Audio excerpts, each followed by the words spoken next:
ஹரே கிருஷ்ணா கிருஷ்ணா கிருஷ்ணா ஹரே ஹரே, ஹரே ராமா ராமா ராமா ஹரே ஹரே. குட்டி கதைகள் 594. இங்கு ராமரின் திருப்திக்காக செயல்பட்ட ஜடாயுவுக்கு ஈமச்சடங்கு செய்கின்றார் ராமர். முன்பு ஒரு சமயம் இடவிடாது தேடியும் சீதை கிடைக்காததால் அவளை ராட்சசர்கள் விழுங்கி இருக்க வேண்டும் என ராமர் நம்பினார். லக்ஷ்மணரது உள்ளமும் பலகீனம் அடைந்தது. அப்போது ராமர், லக்ஷ்மணா, ஒருவேளை சீதை பூக்களை பறிப்பதற்காக கோதாவரி கரைக்கு சென்று இருக்கக்கூடும், அங்கே சென்று பார் என கூறினார்.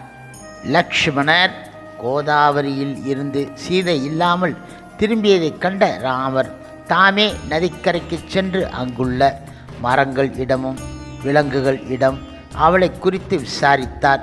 இருப்பினும் ராவணனின் மீதான அச்சத்தால் எந்த ஒரு உயிர்வாளியும் பதில் உரைக்க துணியே கிடையாது. அந்த சமயத்தில் அங்கு இருந்த மான் ஒன்று ஏதோ அர்த்தத்துடன் தன்னை நோக்குவதை கவனித்த ராமர் அந்த மானிடம் விசாரித்து அதன் மனதை கண் ஜாடைகளின் மூலமாக அறிய முயன்றார். பதிலுக்கு மானும் அதன் தலையை மேலே உயர்த்தி தென் திசையை நோக்கி திருப்பியது. சீதை வான் வழியாக அந்த திசையில் கொண்டு செல்லப்பட்டதை அது சுட்டி காட்டியது போல் இருந்தது.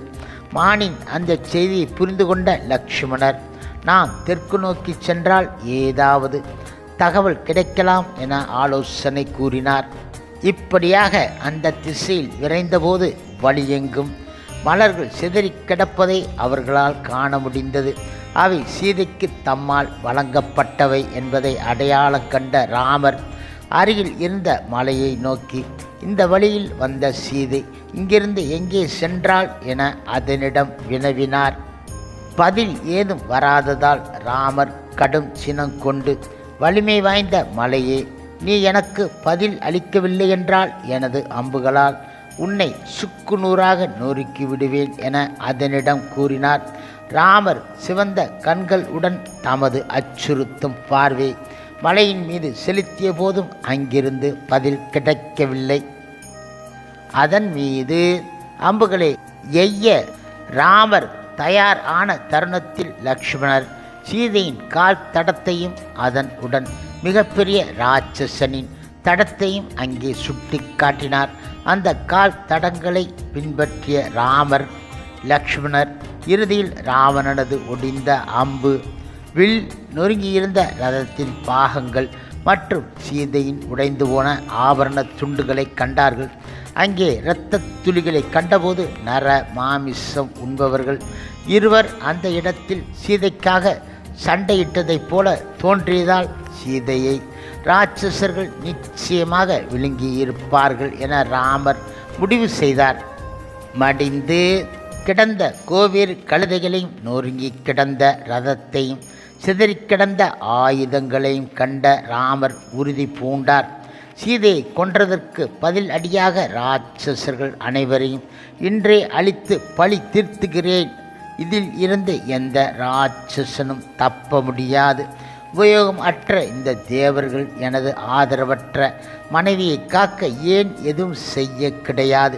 இந்த தேவர்கள் சீதையை என்னிடம் உடனடியாக ஒப்படைக்கவில்லை என்றால் அவர்களது அலட்சியத்திற்காகவும் ராட்சசர்களின் பாவ செயல்களுக்காகவும் இப்பொழுதே இந்த முழு பிரபஞ்சத்தையும் அழித்து விடுவேன் என்றார் அவர்.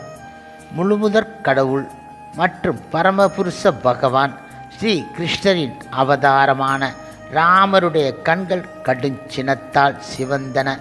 இறுக்கமாக ஒட்டிய இதழ்கள் துடி துடித்தன.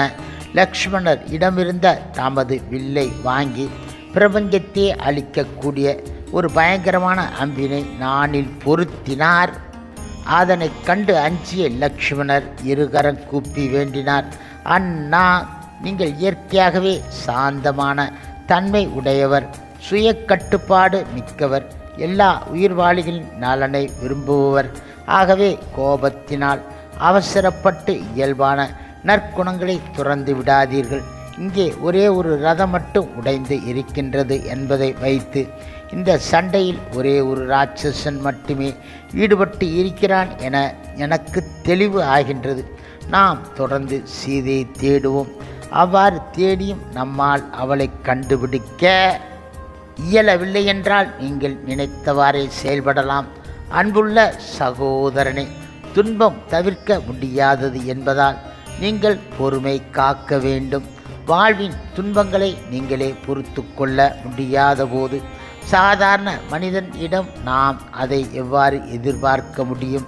ஆகவே எதிரே எவ்வாறு கொள்வது என்பதை மட்டும் கருத்தில் கொள்ள வேண்டும். முழு பிரபஞ்சத்தையும் அழிக்க தேவை கிடையாது என்றார் அவர்.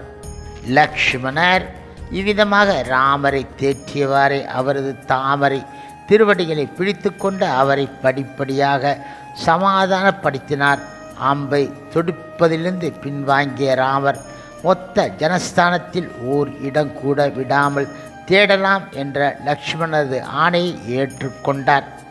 அதன் பிறகு காடு முழுவதும் தேடி அலைந்த ராமர் லக்ஷ்மணர் இரத்த வெள்ளத்தில் விழுந்து கிடந்த ஜடாயுவை கண்டார்கள். சீதை விழுங்கிய ராட்சசனை பறவை வேடத்தில் படுத்து கிடப்பதாக நினைத்த ராமர் தமது வில்லில் அம்பினை பொருத்தி அதனை எய்வதற்கு தயாராகிவிட்டார். இருப்பினும் அவர்கள் அருகே நெருங்கிய போது அவர் ஜடாயு என்பதை புரிந்து கொண்டார். ராட்சசனின் பிடியில் இருந்து சீதையை காக்க முற்படுகையில் ஜடாயு படுகாயம் அடைந்து உயிர் இழக்கும் நிலையில் இருக்கின்றார் என்ற சூழ்நிலை புரிந்து கொண்டார்கள். ராமர் தமது வில்லை ஒருபுறம் எரிந்துவிட்டு ஜடாயுவை தழுவிக்கொண்டார். தமது சேவகனின் மோசமான நிலையை கண்ட ராமர் 2 மடங்கு வேதனை அடைந்தார். ராமர் பெருங்கவலையுடன் கேட்டார், ஜடாயு, சீதையை பற்றியும் அவளை கடத்தியவனை பற்றியும் உங்களுக்கு தெரிந்த அனைத்தையும் தயகூர்ந்து கூறுங்கள் என்றார் அவர். இப்பொழுது மரண தருவாயில் இருந்த ஜடாயு நிகழ்ந்தவை அனைத்தையும் விவரித்த பின்பு கருத்து உரைத்தார். ராவணன் சீதையை கவர்ந்து சென்ற முகூர்த்தத்திற்கு விந்தம் என பெயர். அந்த முகூர்த்தத்தில் எதை இழந்தாலும் இழந்தவர் அதனை வெகு விரைவில் திரும்ப பெறுவார். அன்புள்ள ராமா, ராட்சச அரசனை போரில் கொன்று சீதையை நீங்கள் நிச்சயமாக திரும்ப பெறுவீர்கள் என்பதால் சீதையின் பிரிவில் வேதனை அடைய வேண்டாம். ஜடாயு ராவனுடைய மேன்மைமிக்க முன்னோர்களை பற்றி உரைத்த பின்பு ராமா ராமா என அழைத்த வண்ணம் உயிர் துறந்து விட்டார். ராமர் லக்ஷ்மணர் இடம் கூறினார், எனக்காக ஜடாயு உயிர் துறந்து விட்டது சீதை கடத்தப்பட்டதை காட்டிலும் மிகுந்த வருத்தத்தை அளிக்கின்றது. நீ உடனடியாக சென்று இவரது உடலை தகனம் செய்வதற்கு மரக்கட்டைகளை எடுத்து வா. எனக்கு ஆற்றிய சேவையின் பலனாக ஜடாயு உன்னத இலக்கினை அடைவார் என்பதை அனைவரும் அறியட்டும். லக்ஷ்மணர் ஜடாயுவின் ஈம சடங்கிற்குரிய ஏற்பாட்டினை செய்தார். ராமர் ஜடாயுவின் உடலை சிதையில் வைத்து தகனம் செய்தார். 2 சகோதரர்களும் ஜடாயுவின் நன்மைக்காக வேத மந்திரங்களை ஜபித்தார்கள். அதன் பின்பு ராமர் லக்ஷ்மணர் கோதாவரி நதிக்கரைக்கு சென்று தர்ப்பணம் அளித்து நீராடினார்கள். இவ்வாறாக ஈமச் சடங்கினை நிறைவேற்றிய பின்பு இருவரும் சீதையை தேடும் பணியில் மனதை செலுத்தி காடு முழுவதும் திரிந்தார்கள். தென்மேற்கு திசையை நோக்கி பயணித்த அவர்கள் மரம், செடி, கொடி, புதர் என மண்டி கிடந்த ஆள் நடமாட்டம் இல்லாத தண்டகாரண்ய பகுதியை சிரமத்துடன் கடந்து கிரௌஞ்சக காட்டிற்குள் நுழைந்தார்கள். அந்த காட்டினை கடந்த பிறகு மற்றும் ஒரு அடர்ந்த காட்டிற்குள் பயணித்தார்கள். அங்கே திடீரென ஒரு பெரிய குகையின் முன்பாக மிகப்பெரிய ராட்சசி ஒருத்தியை அவர்கள் எதிர்கொண்டார்கள். நீண்ட கூரான பற்கள், துருத்திய வயிறு, கனத்த தோல் என பயங்கரமாக காட்சியளித்த அந்த ராட்சசி விரைந்தோடி வந்து லக்ஷ்மணரை கைப்பற்றி கூறினாள், அழகிய வீரனே, இந்த ரம்மியமான வனத்தில் என்னுடன் இன்பம் அடைவாயாக. இனிமேல் நான் உன் உடையவள், என்னை உனது மனைவியாக ஏற்றுக்கொள்வாயாக என்றாள் அவள். அதற்கு பதில் அளிக்கும் வகையில் லக்ஷ்மணர் கோபத்துடன் தமது உடைவாளை கொண்டு ராட்சசின் காது, மூக்கு மற்றும் மார்பகத்தை துண்டித்து விட்டார். வலி தாங்க முடியாது வீறிட்ட அந்த ராட்சசி ரத்தம் வடிந்தவாறே அழுதபடி தப்பி ஓடிவிட்டால் ராமர் லக்ஷ்மணர் தங்களது பயணத்தை தொடர்ந்தார்கள். திடீரென லக்ஷ்மணர் கூறினார், எனது இடது கை துடிக்கின்றது. மனதில் குழப்பத்தை உணர்கின்றேன். அண்ணா, உடனடி ஆபத்தை சந்திப்பதற்கு நாம் தயாராக இருக்க வேண்டும். அதே சமயத்தில் வஞ்சுலக பறவை ஒன்றின் பலமான இரைச்சலை கேட்ட லக்ஷ்மணர், வெற்றி நமது பக்கம் இருப்பதை இது உணர்த்துகிறது என குறிப்பிட்டார். ராமர் லக்ஷ்மணர் காட்டினுள் சிறிது தூரம் சென்ற பிறகு காட்டையே முறித்து போடும் பெரிய இரைச்சலுடன் புயல் காற்று திடீரென குமரிக்கொண்டு வந்தது. அந்த ஓசையிலும் திசையை நோக்கி ராமர் லட்சுமணர் தங்களது உடை வாளை ஏந்தியவாறு கவனத்துடன் முன்னேறிய போது தலை, கழுத்து மற்றும் கால்களும் இல்லாமல் வயிற்றின் மத்தியில் மிகப்பெரிய வாய் அமைந்த ஒரு ராட்சசனை கண்டார்கள். அந்த ராட்சசன் மலையைப் போன்று பெரியதாக இருந்தான். அவனுடைய உடல் முழுவதும் கூர்மையான ரோபம் படர்ந்து இருந்தது. அவனுடைய மார்பின் மேல் ஆக்ரோஷமான ஒற்றை கண் இருந்தது. 8 மைல் வரை நீண்டு இருந்த அவனுடைய கைகள் பெரும் விலங்குகளை எளிதாக பிடித்து உண்பதற்கு ஏற்றதாக இருந்தன. அந்த பயங்கரமான உருவத்தை பார்ப்பதற்கு ராமர் லக்ஷ்மணர் 2 மைல் முன்னேறிய போது அந்த ராட்சசன் திடீரென அவர்களை இறுக்கமாக பற்றி கொண்டு நசுக்கத் தொடங்கினான். அவர்களால் ஒன்றும் செய்ய இயலாமல் போனது. அந்த செயல் ராமருக்கு அச்சம் ஊட்ட கிடையாது என்ற போதிலும் நிற்கதியை உணர்ந்த லக்ஷ்மணர் மனம் தளர்ந்து கூறினார், ராமா, என்னை இந்த ராட்சசனுக்கு பலி கொடுத்துவிட்டு உங்களை காப்பாற்றி கொள்ளுங்கள். அதன் பிறகு நீங்கள் சீதையை தேடுவதை தொடருங்கள் என்றார் அவர். ராமர் கூறினார், லக்ஷ்மணர் இடம் அஞ்ச வேண்டிய அவசியம் கிடையாது என கூறி தைரியம் ஊட்டிய போது ராட்சசன் கூறினான், எனது பெயர் சுபந்தன். நான் பசியோடு இருக்கும் நேரத்தில் நீங்கள் இந்த காட்டிற்கு வந்துள்ளது எனது நல் அதிர்ஷ்டமாகும். நீங்கள் இருவரும் விதியினால் எனக்கு வழங்கப்பட்டுள்ள உணவு என்பதால் மதிப்புமிக்க உயிரை தக்க வைப்பது உங்களுக்கு மிக கடினம் என்று நினைக்கின்றேன். அப்போது லட்சுமணர் ராமரிடம் கூறினார், அண்ணா, இந்த ராட்சசனின் கரங்களை விரைவாக வாளால் வெட்டி வீழ்த்தி நம்மை காத்து கொள்ள வேண்டும். இதை கேட்ட சுபந்தன் கடுஞ்சின கொண்டு உடனடியாக தனது பயங்கரமான வாயினை அகல திறந்து ஒரே சமயத்தில் ராமரையும் லட்சுமணரையும் விழுங்க விரும்பினான். ஆயினும் அவன் அவ்வாறு செய்வதற்கு முன்பாகவே ராமர் அவனுடைய வலது கையையும் லட்சுமணர் இடது கையையும் துண்டித்து விட்டார்கள். இரத்தத்தினால் நீராட்டப்பட்ட பூமியில் விழுந்த ராட்சசன் வருத்தம் தோய்ந்த குரல் உடன் நீங்கள் யார் என கேட்டான். அதற்கு லட்சுமணர் பதிலளித்தார், இவர் ராமர், இஷ்வாகு வம்சத்தின் வழிவந்த சத்திரியர். நான் இவருடைய தம்பி லக்ஷ்மணன். ராட்சச தலைவன் ராவணனால் கடத்தப்பட்ட ராமரது மனைவி சீதையை தேடி இங்கு வந்து இருக்கின்றோம் என்றார் அவர்.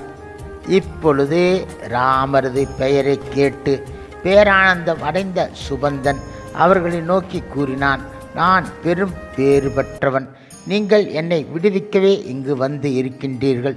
நான் இந்த கொடூரமான ரூபத்தை எவ்வாறு அடைந்தேன் என்பதை விளக்குகின்றேன். அருள் கூர்ந்து கேளுங்கள். முந்தைய பிறவில் நான் தனுவின் மகனாக பிறந்தேன். எனது பெரும் தவத்தினால் திருப்தி உற்ற பிரம்மதேவர் அதற்கு வெகு மதியாக நீண்ட ஆயுளை எனக்கு வரமாக அளித்தார். அந்த வரத்தை பெற்ற பின்பு நான் இருமாப்பு அடைந்தேன். எனது பரம எதிரியான இந்திரனால் இனி எனக்கு தீங்கு இழைக்க முடியாது என நினைத்து அவருடன் போர் புரிந்தேன். அவர் என் மீது வஜ்ராயுதத்தை எறிந்தார்.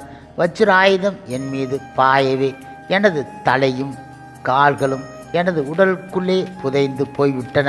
எனது அந்த மோசமான நிலையைக் கண்டு என்னை கொன்றுவிடுமாறு இந்திரன் இடம் வேண்டினேன். ஆயினும் அவ்வாறு செய்தால் பிரம்மதேவரின் வார்த்தைகள் பொய் ஆகிவிடும் என கூறி இந்திரன் அதற்கு மறுத்துவிட்டார். கை, கால், தலை என ஏதும் இல்லாமல் எவ்வாறு உயிர் வாழ்வது என இந்திரன் இடம் வினவிய போது 8 மைல் நீளமுள்ள கைகளையும் வயிற்றுக்கு மத்தியில் வாயினையும் அமைத்து கொடுத்த அவர் ராமர் லட்சுமணர் உன்முன் வரும்போது ஸ்வர்க்கத்தை அடைவாய் என உறுதி கூறினார்.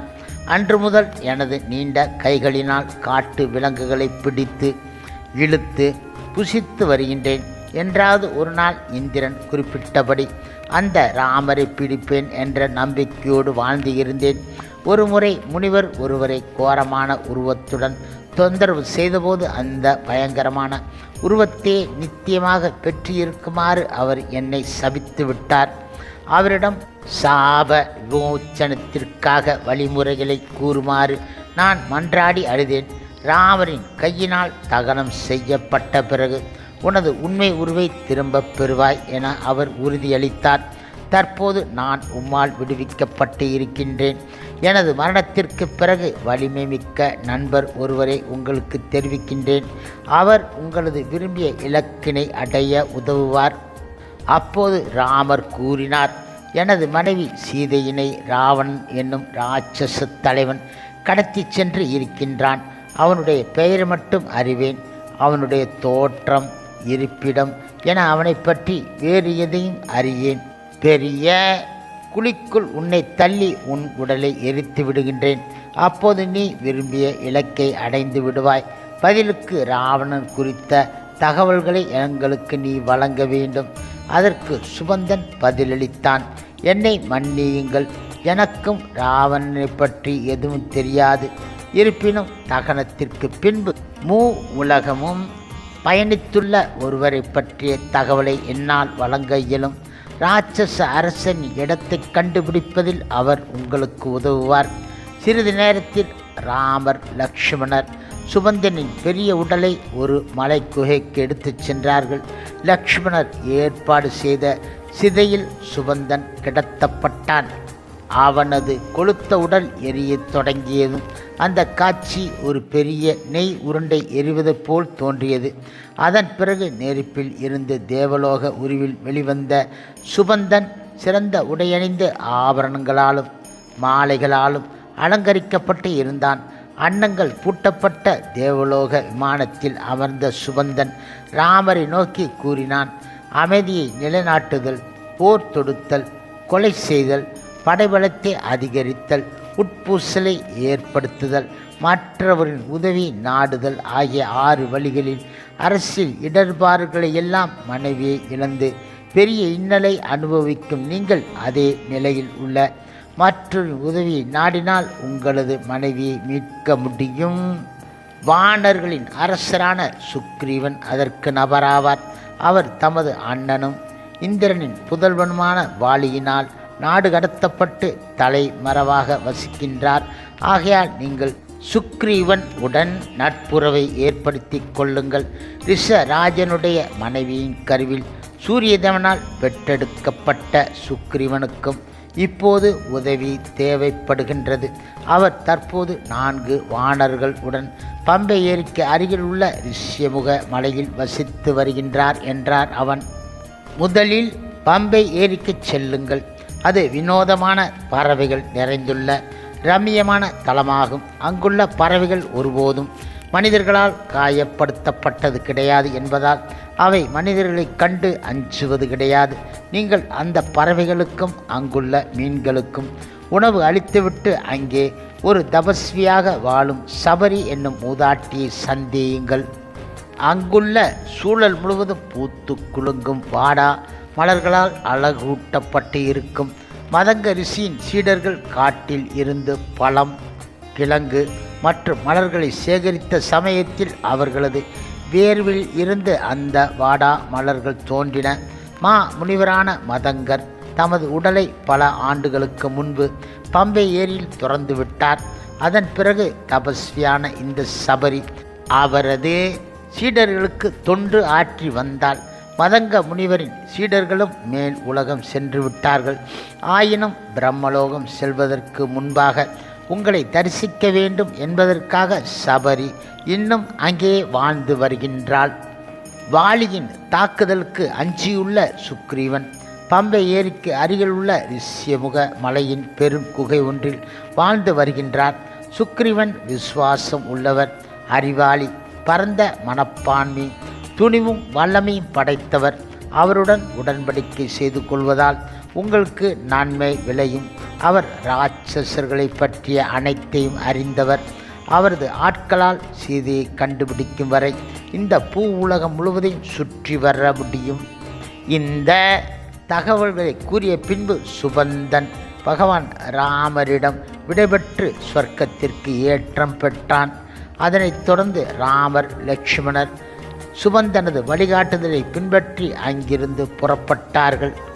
ஹரே கிருஷ்ணா ஹரே கிருஷ்ணா கிருஷ்ணா கிருஷ்ணா ஹரே ஹரே, ஹரே ராமா ஹரே ராமா ராமா ராமா ஹரே ஹரே.